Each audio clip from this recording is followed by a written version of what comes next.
Trying to drink a smoothie with a paper straw is like trying to wipe your ass with floss. It just doesn't work. It is a terribly disgusting experience. Paper gets soggy when you put it in liquids. Let's try this again. It's one of the most divisive, Paper straws are evil. most controversial issues in America today. Definitely one of the worst inventions ever. Although that may be a dramatic and offensive analogy, the point is there are more efficient ways to achieve both these goals. In freshman year, my college dining hall was blessed with the sugary facade of health known as Jamba Juice, the most refreshing of powder-based smoothies in all of Lower Manhattan. I would go there multiple times a week and get a strawberry banana smoothie that probably contained neither of those fruits and slurped it down with a vigor that can only be described as religious. I was able to sip my smoothie so devoutly thanks to the particular straw that Jamba Juice provided. It was lime green, it had a large circumference to accommodate the thickness of the beverage, it was durable and did not succumb to my penchant for straw chewing, but most importantly, it was plastic. I went home for winter break that year, and when I returned to campus, I headed straight for Jamba Juice. Upon my arrival, I discovered that those lime green straws were nowhere to be found. They were replaced with flimsy, white, soulless paper straws. These spineless cylinders could not withstand the zeal with which I consumed my smoothies. They sort of just deteriorated after a few minutes of sipping. Like, I would be drinking the smoothie and the top third of the straw would practically just be melted off and hanging by a thread, so I'd rip it off and start over. My friends made fun of me for this, but I could not comprehend how to drink from these straws without completely demolishing them in the process. It was frustrating and awkward, and I developed an ardent distaste for paper straws that lingers with me to this day. And it wasn't just because they'd made my dining experiences exponentially worse, but because it seemed silly to me that straws were the last straw.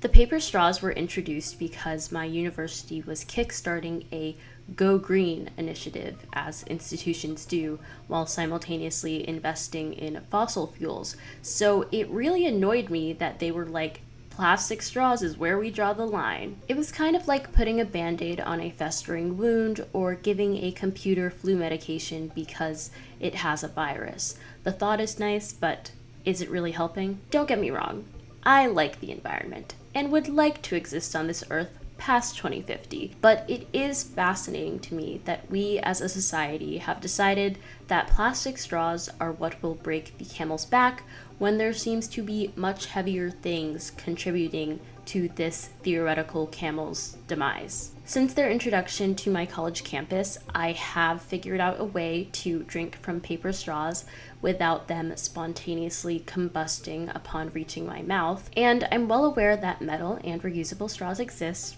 I own them and pretty much use them every day to drink my coffee, but this still will not erase the sour, rather papery taste that paper straws have left in my mouth. So today, mostly for the sake of my own curiosity, I want to explore a seldom turned stone, the plastic straw's fall from grace, its villain origin story.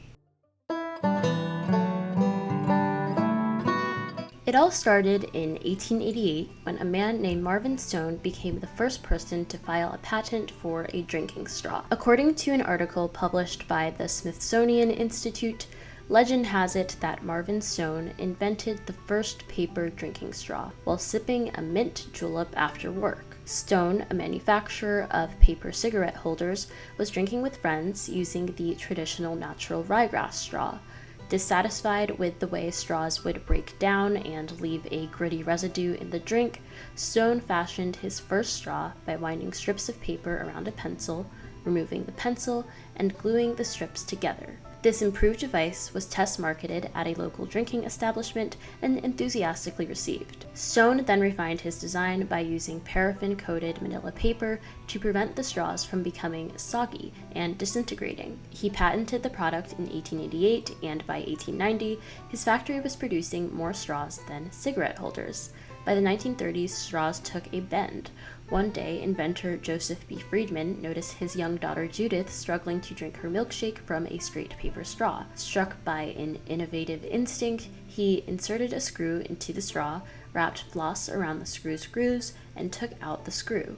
With indentations, the straw could easily bend without breaking. On September 28, 1937, Friedman filed a patent for his invention under the name drinking tube.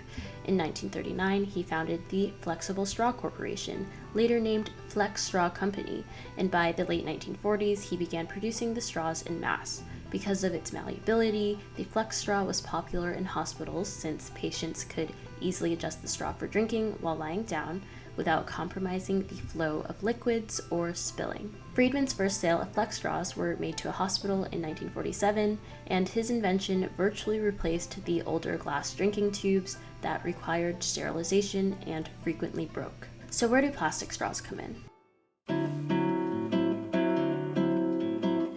Well, the history of plastic dates back to 1862 when Alexander Parkes demonstrated Parkinson, his man-made plastic derived from organic cellulose, at the Great International Exhibition in London, England. Parkinson could be heated and molded into objects that would retain their shape when cooled, but it wasn't until 1907 that the first fully synthetic, commercially successful plastic was invented by Leo Hendrik Backland. He called it Bakelite, and it was used to create everything from car parts and telephones to jewelry and kitchenware. Thanks to plastic's cheap and pliable nature, American manufacturers were able to produce an unprecedented amount of consumer goods at affordable price points, including several single-use products like plastic straw. Straws were among the many throwaway products being rapidly manufactured by large companies and quickly became cheaper to produce and more durable than paper. They could even wedge between the teeth of to-go cup lids without ripping or tearing. Throughout the 1960s, the manufacturing infrastructure to mass-produce plastic straws was put into place, and by 1969, Friedman's Flex Straw Company was sold to the Maryland Cup Corporation, which was subsequently acquired by the Fort Howard Corporation in 1983, which merged with the Fort James Corporation in 1997, which consolidated under Koch Industries' powered paper and packing company Georgia Pacific in 2000. And the rest is, well, history. Plastic straws became so common that the only time you realized they existed was while leaving a McDonald's drive-thru, reaching for your battery acid-like Sprite, and realizing that they forgot to give you a straw. Aside from that, plastic straws were pretty mundane objects that were ubiquitous and seemingly insignificant until 2015. One day, an innocent sea turtle swimming on the shores of Costa Rica was yanked onto a small boat by a team of marine researchers. After performing a biopsy, they noticed something sticking out of the turtle's nose. Was it a worm, they wondered? Perhaps a stick? After taking a pair of pliers to the turtle's snout, they discovered, to their horror, that the object blocking his nasal passage was a plastic straw. A straw. Plastic straw. One member of the group, marine biology grad student Christine Figner, caught the entire saga on camera and promptly uploaded it to her seldom-used YouTube channel. The next evening, after spending hours on the boat, she returned to find the post had 20,000 views. After a few more days, it was 500,000, and now, 7 years later, the video has been viewed over 109 million times. It's compelling because it appeals to our human instinct to sympathize with helpless creatures in deep pain. After minutes of whimpering and bleeding, it's satisfying to see the turtle relieved from the obstruction of the straw, but bittersweet because it was such an avoidable scenario. While the idea that single-use plastics cause unnecessary harm was not new, this video really brought it to the forefront. In the years following its widespread circulation, laws restricting plastic straws have surfaced in cities across the country. Straw activists argue that eliminating straws would be the best thing for the environment, but if you have to use one, they say it should be paper. Unlike plastic straws, which can remain in landfills and oceans for hundreds of years, paper straws biodegrade within a few months of being discarded, so they seemed like the perfect solution. That is, until you started to drink from them. I won't rehash my extensive distaste for drinking smoothies with paper straws, but the bottom line is they aren't as convenient. And according to the Declaration of Independence, we are entitled to life, liberty, and the pursuit of single-use plastics, right? While paper straws probably aren't influencing midterm elections, they have ignited what we in the US like to call a culture war, a label reserved for life or death human rights matters and trivial debates concerning the progressive rebrand of the green M&M. The straw war started to gain traction on social media in 2018 after cities and companies started banning plastic straws in response to anti-plastic advocates. Intellectual titans of the right deemed this a perfect example of liberal big government infringing on individual freedoms and began brandishing straws on social media like weapons. While it's not surprising that the right is dismissive of anti-waste efforts, the effectiveness of a straw ban is a little murky. In fact, a widely cited statistic that Americans use 500 million straws per day was based on a report by a 9-year-old boy named Milo Kress. A 2018 article from the New York Times notes, one market research firm, Fredonia Group, determined that the nation used about 390 million straws a day last year. Another, Technomic, puts the number closer to 170 million, though that count excludes some types of straws. But Mr. Kress, who lived in Burlington, Vermont, had access to neither of those figures when he developed his estimate in 2011, when he started Be Straw Free, a campaign to persuade restaurants to offer straws optionally rather than automatically. After failing to find reliable statistics online about straw usage, he decided to call a handful of manufacturers himself. Though Kress's estimate wasn't exactly accurate, his campaign got the attention of politicians and the press, which helped spark the anti-straw movement as we know it. Like most issues under the culture war umbrella, the straw debate has become somewhat trivialized, but there's still good reason to target plastic drinking tubes. Because straws are small and light and can fly around easily, they often escape before ever reaching a recycling machine. Even when they do get there, the machines have trouble dealing with them. They can more easily slip through the cracks compared to larger plastics and be discarded as garbage. If said garbage ends up in the ocean, the straws could dissolve into microplastics that harm birds and marine life that mistake them for food. While in landfills, on the other hand, plastic straws can take up to 200 years to decompose. But I think the biggest issue that people on both sides of the aisle have with the war on straws is that it's a tiny fraction of a much bigger problem. An estimated 8 million tons of plastic flow into the ocean every year, and straws comprise just 0.025% of that.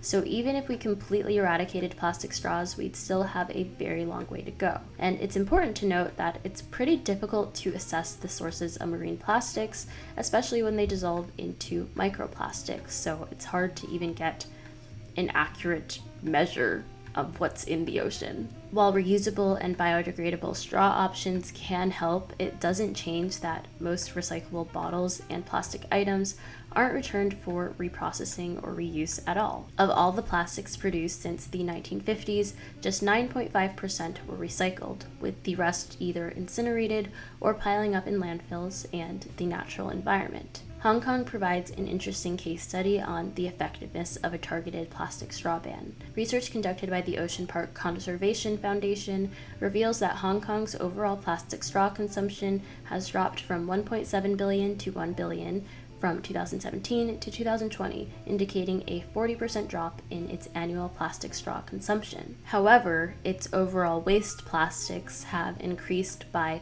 10.3%, from 2017 to 2018, signifying that plastic straw reduction does not impose a huge impact on the overall amount of waste plastics. It seems that the root of the problem is that all those years ago, when plastic production started booming, no one thought about the long-term effects these products would have. It begs the question, are straws just a scapegoat?